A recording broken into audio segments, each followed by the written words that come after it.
How's it going, everybody? Welcome once again. It is Tuesday, and we're prepared for an NBA slate tonight. Hope you guys had a good Monday night. I kind of kept it down on low. I didn't play very much NBA yesterday. I wasn't feeling real good, so I kind of took the night off from NBA. I made one lineup. I put it in like a qualifier, like an $8 ticket queue, just to stay refreshed and stay up on top of what was going on the slate. But here we are, ready for Tuesday. Got a short slate, so there's not, in my opinion, there's not going to be all that much 1v1 or 2v2 or who do we need to play tonight. It's, you know, it's a short slate. It's pretty straightforward. I hope that you guys kind of have it under control. We can do that stuff. You know, I will definitely answer some questions. Optimus, how do I feel? I feel all right. Raw Doggum with 2-month sub. Thank you very much. KSI Pig with the 200 bits and B-Man the Bear King with 25 bits. Thank you guys very much for the support. Appreciate all the love that you guys have shown, both on Twitch during the live streams and on YouTube as well. If you're watching on YouTube and this is your first time, thank you very much. Click that subscribe button on YouTube and mash that like button. Let's see if we can get this up to like 200 likes before lock. So I'm still kind of feeling the head cold. You know, I got like, my head feels like it's just packed in rubber cement right now. But I'm ready to go. Fade Harden for leverage and GPP. Probably not a route that I was going to go. I'm hoping that we can get some more strategy questions for tonight. What should the industry do to improve transparency? Is there any chance of it happening? Well, transparency in terms of what? Like, what do you want to see more transparency on? ZGent5, thank you very much. Vault system on PUBG is lit. Oh, I can't wait for that. I want to see that for sure. Fading Harden because I hate money. Yeah, that's pretty much it. On short slates, I don't really fade the stud players. And I think that there's enough value out there to just go get them. Am I going to try and qualify for the San Antonio live final on DK? They're doing what they did a couple years ago. They did like a King of Boston. They did some smaller queues. I think that's a great way. If you want to try and take part in a live final, go after these smaller regional queues. You don't have that much at stake as you would in a large queue. They're easier to win because the ticket value is lower. It's going to be a winner take all or winner take most, like 95% of the prize pool situation. But I don't mind those queues, especially if you're a smaller bankroll player and you want to throw like one entry in those to try and get yourself to a live final, because you definitely could. $27 single entry, would I use a cash lineup? I would, especially in basketball. And maybe you can do what's called a leagues lineup. We've had some questions of what is a leagues lineup, in quotes. To me, a leagues lineup is basically your cash game lineup with a couple of pivots. So you'd play it in like a 10-man, a 20-man, or a 100-man league, right? As opposed to a head-to-head game where you got to beat one person. But you don't need like to be completely contrarian to beat 100,000 or 200,000 people. You're just trying to beat like 10, 20, or 100, right? So you're making a slight tweak here or there to get yourself off of the main track of players. Still going to be on a bunch of chalk plays, but you're going to do something a little bit different. Maybe in football, you do a double stack with a QB instead of a single stack, something I personally love to do for a leagues lineup. In basketball, maybe avoiding the highest played mid-range player that you can find and find a different player in the mid-range. It's tougher to do on short slates than it is in large slates, but 8+ game slates, very easy to differentiate and still be somewhat optimal with and have a bunch of upside. For strategy, what is the best way to find someone else's or find someone's ceiling potential? What do you think they can do against this team? Essentially is what it is. What do you think the most likely outcome is? That would be their mean. What's their floor? And then what can you see from that player on the high end? Like a guy like Lou Williams, he can score 30 points. That would be a ceiling game from him. And we've seen it a couple of times recently. Leagues refers to the tournament size, smaller tournament. Yeah, it's closer to like a cash game lineup. You're not going full on contrarian, trying to do everything different. Basically, it's your cash game lineup with like a 2 versus 2 or a 3 versus 3 swap off of your cash game lineup. So take your cash game lineup. How can you tweak it very slightly to make it just a little bit different from your cash game so that those couple of players will be less than 10% owned in that lineup and give yourself a chance to get to the top? You cash in 71% of your head-to-heads, but you struggle every day with centers. If you're winning 71% of your head-to-heads, don't change a damn thing. You know? You need to win like 54, 55% to be positive. My lifetime win percentage in head-to-heads across all sports in daily fantasy for 6 years is like 63.5%. If you're winning 71%, just keep quiet and just keep doing what you're doing and do it more. Don't worry about feeling better about center. You're a big winner right now. Can you tell us the easiest way to find the beat writers' Twitter accounts? You need to follow all of them. Yeah, Sports25 to Life on Twitter has a great list. Just follow his list. Find that list, follow that list. Sports25 to Life. You have anxiety about center every day. Center's all right. Head down, trust the process. Look, if you're winning 71%, your process is doing all right. What's my allocation in cash between head-to-heads and 50-50s or double-ups? Well, I've been experimenting for a year with GPP only in NBA. It's been working for me. I don't suggest it for most people. It's definitely something where you have to be able to handle bigger swings. You know, you're not just going to tick upward. Like NFL, I like to have mostly head-to-heads. I play very few double-ups or 50-50s, typically single-entry ones, but the majority of my cash game allocation in NFL is spent on head-to-heads, and I want as many different head-to-head opponents as I can get. So I limit them to one each, and I want to play as many games as I can possibly play. Because like if you play like one head-to-head game for like $500, I'd much rather play 50 head-to-head games for $10. Right? I'm going to play some 500s, but like if you have $500 to spend on your head-to-head games in a day, or if you have $50 to spend on your head-to-head games for a day, or if you have $10 to spend on your head-to-head games for a day, don't put it in a binary outcome. Don't put it in one game where all of a sudden you're either going to win or lose 100% of your games. You want to avoid the risk of ruin, so spread that out a bunch of different things. Struggling at center? Play Embiid. Minutes up. Yes. I've been playing Embiid all the time. Like literally every day he plays, I'm on Embiid.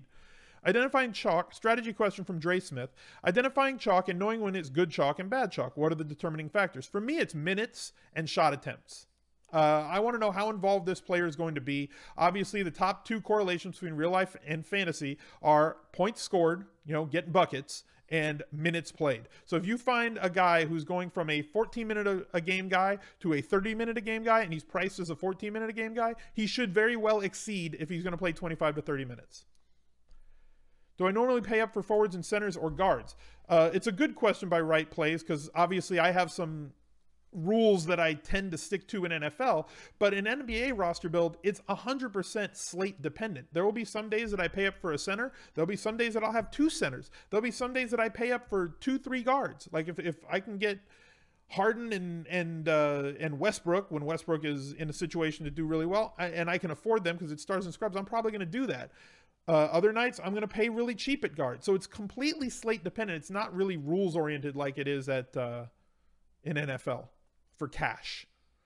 Besides minutes, what do I look at when trying to find value in NBA? Opportunity, usage rate, assist percentage, path to profitability, defense versus position.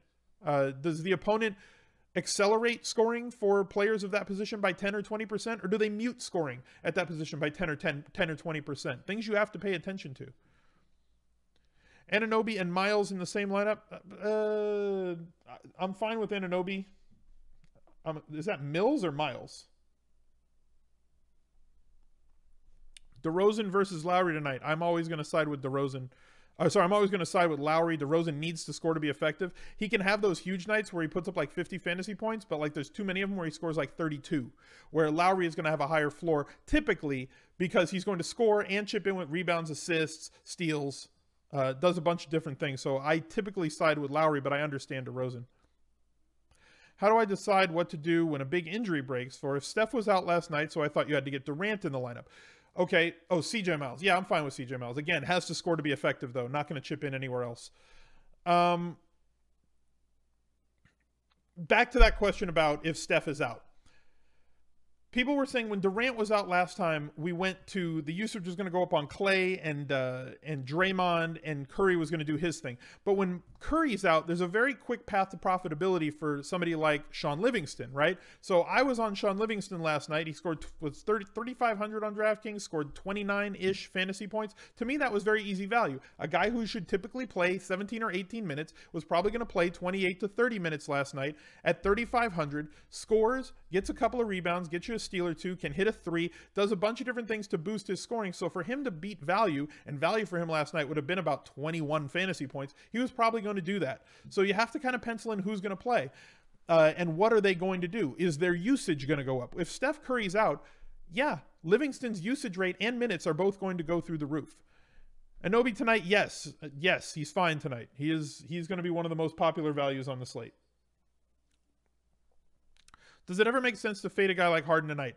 It makes more sense to fade a guy like Harden, especially when Chris Paul is out on a large slate. On a short slate, 3 games, I'm probably not going to advise you to ever fade the biggest, baddest guy with the highest ceiling anywhere on this slate.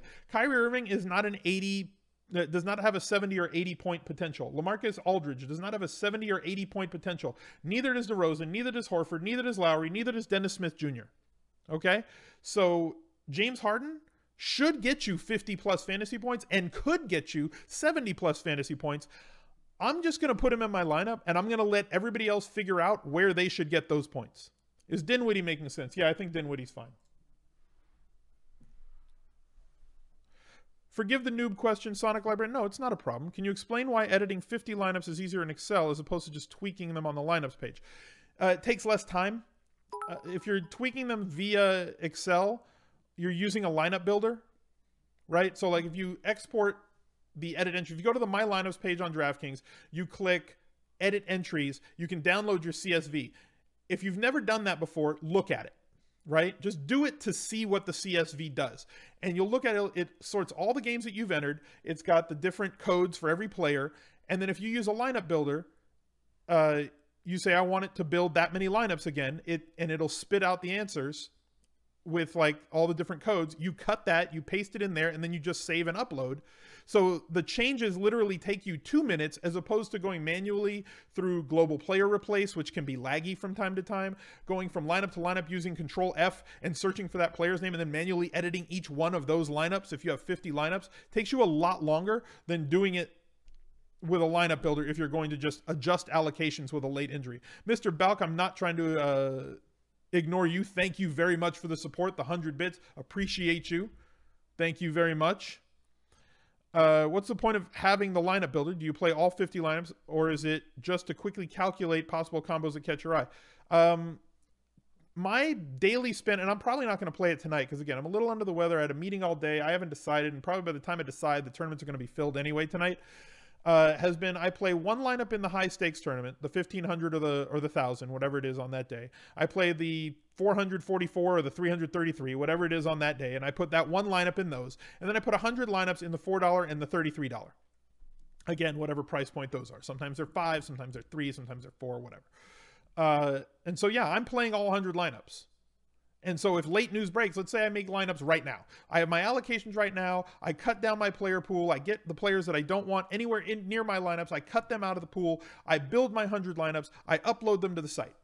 And then 15 minutes before lock, all of a sudden, we get news that somebody is out, right? So like we get news that like Kyrie Irving isn't going to play tonight, right? That's going to change a bunch of things if Kyrie Irving does not play today, right? So you're going to have to edit all those lineups that might have, say you had 20% Kyrie Irving or 40% Kyrie Irving in your lineups. Now you have to get Kyrie Irving out, and you're going to have to get a bunch of other players in. Terry Rozier becomes viable. Somebody like Marcus Smart gets a bump. Horford gets a bump. A lot of other players on that team get a massive bump, right? BSERRECCHIA, thank you for the 100 bits as well. So you have to change all your allocations. It changes the value on the slate. So you X out Kyrie Irving. You adjust your projections for those other players that are going to be affected. You rerun your allocation for me 100 lineups. For you might be 20 or 50 or 150. I don't know how much you're playing that day. And you can easily cut and paste and then change all your lineups. And it literally takes like 3 minutes to make all those changes. So it's a lot faster. Dinwiddie tonight in cash. Yes, I believe he will be quite popular in cash games tonight. Is there any advantage you'd recommend doing a train entry into a 3 max 20? No, I do not recommend doing train lineups in anything that has a steep prize pool. So I kind of I used to call it the Smizzle train, because I would run in like the 100 ticket tournaments where they give out like 100 tickets like the Millie Maker, right? I'd put one lineup in there like 20 times, because if it cashes, I just get 20 tickets, right? Because 100th pays the same as first. So there's no drop off. There's no point in having the same lineup trying to get 1, 2, and 3 in a tournament. You just got to get 1, right? Yeah, you'd get more money if you get 1, 2, and 3. But realistically speaking, the odds of that happening, of you with the single lineup coming up on top, are lower than if you had 3. So like, try and get the top lineup and give yourselves a couple of different shots at getting there if you're playing 3 max games. You want 100% of Harden and Kyrie tonight in 3-max. Mistake. No, I don't ever go against taking a stand on players. And when it works, it's tremendous, right? If you had 100% of LeBron James when you had like that 93-point fantasy night in 3-max games, you were well ahead of the field. Just think about it. Where do you think the field's going to be? Do you want to be massively over? Do you want to be overweight or underweight in your 3-max games? I will typically do that with value plays. And I'll spread out my studs. I might have a stud on 2 different lineups, and then I'll choose a different stud for my 3rd one. Because the value plays, if they crush, if your 3K to 4K players have 30+ points, the rest of your lineup, you'll be able to find a stud player who gets you 40 or 50 points easier than being able to find an extra 3K player who has a path to 30. Dinwiddie against the #1 defense. Look, it's a short slate. You know, Professor Charles Xavier. Slowly learning NBA. Thanks for all of your help. We all be living this Ms. life before we know it. Thank you, sir, for the 2-month resub. Appreciate you getting involved with a tier 1 sub. Appreciate you guys being here today. 275 people to watch the NBA show. CJ Miles, E. Gordon, or Mills and Smith Jr. already have Harden and Unobi. Give me Mills and Smith Jr. I love Dennis Smith Jr. Big upside with him. My concern with correlation in my lineup builder, a point guard with his scoring forward, for example, or do you let allocations fall where they may? I'm less concerned with players on the same team as long as I project that they can both beat value, right?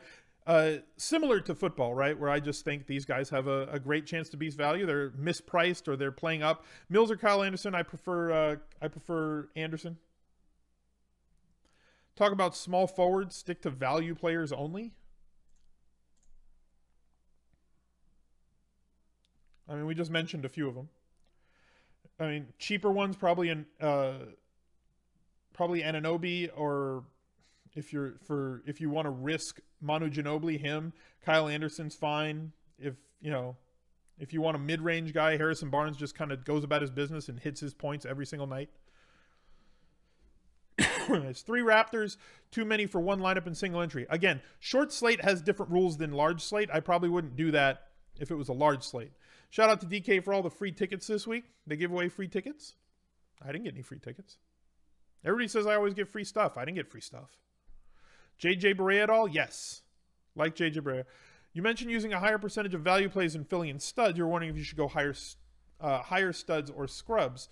I mean, I will lock in. I was talking about 3-max. Like, I'm more likely to have 3 of the top value play or 2 on a night than to have the top stud 3 times. But on a night like tonight where there's 1 stud and then a bunch of mid-range guys, it's a different situation. Oh, from Saturday night. I thought they had like a deposit bonus and then they did like a free roll. Who knows? I don't know that there was a good way that they could have solved that, like where everybody would have been happy. Is like, we were talking about this morning, me and a bunch of friends of mine. Like, what could they have possibly done that people would not have complained? And I don't know that there's anything that they could have done that people would not have complained, which is just, I guess, you're never going to please 100% of the people 100% of the time. But, I mean, not that we want to talk about on this stream right now. We can talk about it after the recording, but like, I don't know. Most players you would play on 1 team on a 3-game slate, probably 4.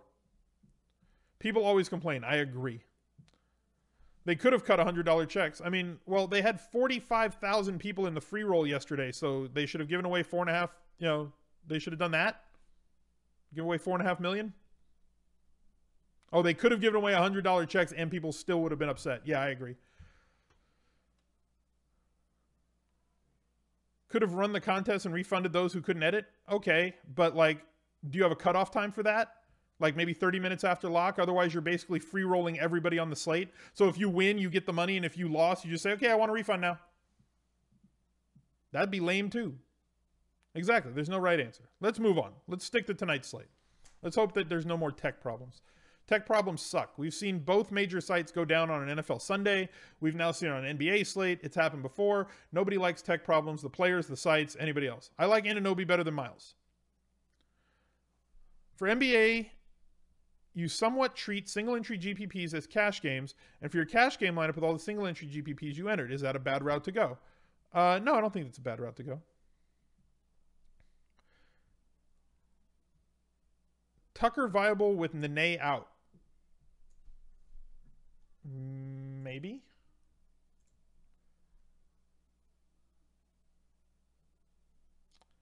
I mean, Capella is just too much now, right? At 7,100, like I don't think I can play Clint Capella tonight. Like almost even at all. I think Ryan Anderson's interesting, but like fringy. I don't like centers tonight. I really don't. I don't like any of the centers. Like I think you can punt with Dwight Powell and just if he gives you 12 points, he gives you 12 points.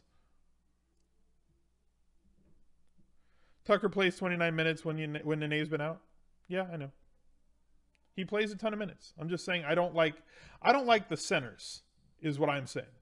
Tucker I don't mind at all. He's a defensive guy. He needs about 23, 24 points to get there, right? I know he's been playing a ton. What do we think he's going to do? You know, like how many points do you really think he's going to have tonight? Is my issue. Like let's pull him up. Let's talk about it. Right? These games, 28 to 30 minutes, right? These were the games that he was out. 27, 24, 21. So he reached value for you 2 of those 3 games. This night, no, right? At 3,800. You're running the risk of this, right? If he's going to play 30 minutes, he's probably going to, like, his floor is like 15 points. His ceiling is probably like 31, right? I guess he's safe, but I don't see very much upside at all in PJ Tucker. I do like the extra rebounds though. That's nice because that has been something that's never really come from him in those minutes. Show the V. I am not the doc. Did you guys see he was named Streamer of the Year last night in his speech? I thought that was a very good speech. I thought he gave a very, very, very good speech last night. Yeah, 1 rebound from the double-double bonus 2 times. How about throwing Ibaka at center? I'm not against that. I do think that it's a night that you're going to want to play a power forward at center. I think that it's one of those nights. Tucker and Mills or Forbes and Kyle Anderson? Probably Tucker and Mills. Against Anunoby and Miles in the same GPP lineup? No, not against that. Ariza, if he's your last man in, I'm fine with Ariza, but I'm not gonna start with him. You want to start Embiid again? I want to start Embiid all the time. Embiid is so good. Like I always would say, I mean, seriously, we need to protect Joel Embiid at all costs. He is an American treasure. Can you get away with 0 Celtics tonight? I don't know that that's a route. I'm serious. I don't know that you can do that.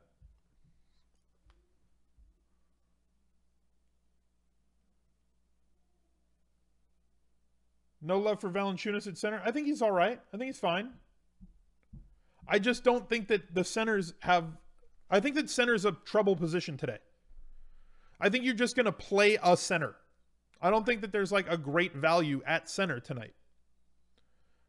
Yeah, Kyrie is the Phantom of the Opera tonight, right? It'd be interesting to see how he does in the mask. I hear he hates playing with the mask. Horford lock and load. Yeah. Oh, I mean, look.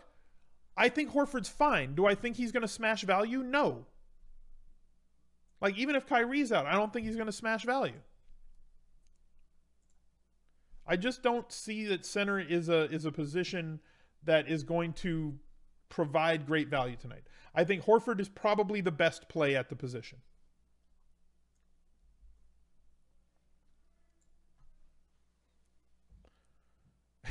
And then Little Not a Baby just says Harden. Yes, Harden. What about Baines and what is his name? Tice? I just want to call him Thies forever. Tice is all right. He's not great. Kyrie and Harden, Team Jam him in. Look, on a short slate, I have no problem playing Team Jam him in an NBA. Find the value where it lies. Get the stud players in there to give you the floor, and hope that one of your mid-ranges exceeds value. Is Dinwiddie chalk tonight? Yeah, I think so. Maybe just jam in Aldridge at center. Not against that. We were talking about this the other day when it was Aldridge or Griffin, and I was like, yeah, I like LaMarcus Aldridge a lot better than Griffin, and chat like went nuts. What do you mean you like him better than Griffin? Did I stutter? I like him better than Griffin that day. Like Aldridge without Kawhi has been doing serious work on an everyday basis. And people have, it's hard to get rid of your biases for like LMA the last couple of seasons and realize that LMA the first month of this season has been a different beast. Don't have any Celtics on your sheets. Not sure what you're missing. I mean, the opponent. Especially if Kyrie's out. If Kyrie's out, you're definitely going to have multiple Celtics.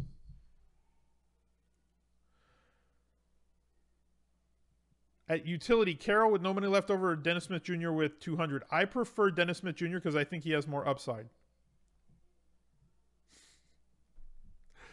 Fade the Nets. I don't play very many. I try not to play the Nets. And here's why. One, they're bad. Two, they have like 11 guys in their rotation, and you never know who's going to get the minutes. So I stick to very, very, very few Nets. Like, I think Dinwiddie's all right, but like, I'm not going to overdo it on Brooklyn players because I never know how many minutes they're going to play. Dinwiddie should play 30 plus, so I'm fine with him. Do I play more cash games on short slates? I'm GPP only in NBA now. I've turned myself into a GPP only NBA player. Like I said before, I don't recommend it for most people. It is way more swingy. You're more dependent on getting binks. You have to really learn your allocations and how you want to attack in order to try and be profitable, or at least that, and by profitable, I mean in that cone of variance, like up and down 10% on a given day, to give yourself the chance to come in near the top. And even when you're running hot, to have like 3-4 nights where you come in near the top, like I was having the last couple of weeks. So yeah. Barnes night, a lot of nights have been Barnes night recently. And he was one of the guys on a night that I won a GPP where he was the last man in, right? And by that, ideally for me, okay, here's Harrison Barnes real quick. Here's Harrison Barnes' game log, right? Playing a ton of minutes. 39, 39, 35, 40, 40, 40. Needs 36 to reach value for us, right? Right there in the middle. How many times? 4 of the last 5 games, he's been above 40 points. He's always playing a ton of minutes. Yeah, it's against San Antonio, but it's, you know, it's a San Antonio that he's not going to not get shots. He is at least challenging for a double-double in a lot of different nights. He's not going to get there every night. Some nights you're going to get 6, some nights you're going to get 4. But even on those, he can score enough points and do enough damage to get you points. I think that he's fine. And it was a night that he was like 50-something hundred. It's like 5,800. I think it was this night against Washington. Obviously he had a good night, but I'm talking about last man into your lineup, right? So you've got all this, you've done what we suggest. And again, for building lineups, I typically suggest going with the 3 value plays that you covet the most on the day, picking 2 studs that you want to jam in there, and then figure out where your average remaining cost per player is. And you plug this guy, that guy, whatever, and then hopefully you either have a flex or a utility spot remaining, right? I had a utility that day. I had let's say I had 6,200. Harrison Barnes projected as the highest raw projection score. I know once I'm on that last guy in, I don't care about value anymore. I just want the most points I can get out of the rest of my lineup. Harrison Barnes was that last man in that lineup. I didn't have a problem with it because of the amount of shots that he gets, the amount of minutes that he plays. I felt he was safe, and he had a good night for him and exceeded value, which helped me win a tournament that day. I think that building, we talk about NFL lineup building and the path that we go about to build an optimal main lineup for NFL. And that's my optimal way to build a main lineup for NBA, be it cash or tournament, is to pick your 3 values, pick your 2 studs, and then fill in the rest with what the slate dictates you do, whether it's 2 values and a super stud, whether it's value mid-range stud, whether it's mid-range, mid-range, mid-range, whatever you have left and can most optimally get those 3 players to add up to the most raw projected points, do that. When playing 100 lineups, what's the highest percentage owned you'll have on one player? It's different for me than others. Some guys lock in a guy for 100%. I tend to top out at like 75 or 80. Most nights I'll play your conviction play, like 2 or 3 or 4 guys that I really like, those core guys, those 3+2 guys that I was talking about. I'll play them between 40 and 65% on most nights. I'll generally try to outpace the field. So if the field's going to have 30% of the guy, I probably want to have 60 if I'm high conviction on him for that day. Bounce back spot for Tatum tonight. Maybe I like it better if Kyrie's out, but we don't know if he is or not. I'm expecting him to play. Big timer. Hi, Al. I'm new here on these short slates. Best to target the game you believe... What? Target the game that you believe most will fade, looking at Dallas, San Antonio specifically. 3-game slate, people mostly aren't going to fade a lot of stuff. You're going to get a lot of overlap on 3-game nights. Randazzler1219, thank you for the 3-month resub. Ibaka or Ariza is the last man in. Ibaka has way more upside. Ariza's solid, though.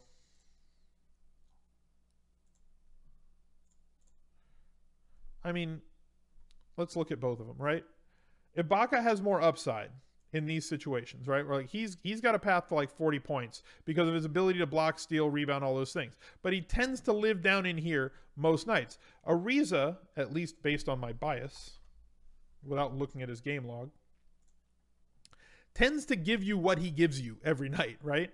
And if he's hot from the field, like Ariza's got way less difference between his floor and his ceiling. So if you want the safe play, I think it's Ariza. If you want to go after the ceiling play, but risk the 18-point night, I think it's Ibaka. And it's up to your personal preference on how you build lineups. Harder to win GPP on short slates because you almost have to get it. You have to get it perfect every night. And in fact, there's more ways to get it wrong on a and therefore more ways to get it, or less ways to get it right on a larger slate than it is to do that on a short slate. But also there's going to be more overlap on a short slate. You're going to split the first prize with a lot of people, and it just is what it is. So thank you guys for being here tonight. We'll be back tomorrow on Wednesday with another NBA show breaking down, hopefully, I haven't looked at the slate, but it's Wednesday, so it should be a larger slate of NBA. We'll get to more questions. We'll go over more lineup building ideas and principles for NBA. Hopefully you guys will show up for that. If you're still watching on YouTube, give this a like. Appreciate you guys being here. Click that subscribe button before you go. We'll catch up to you later. Bye, guys.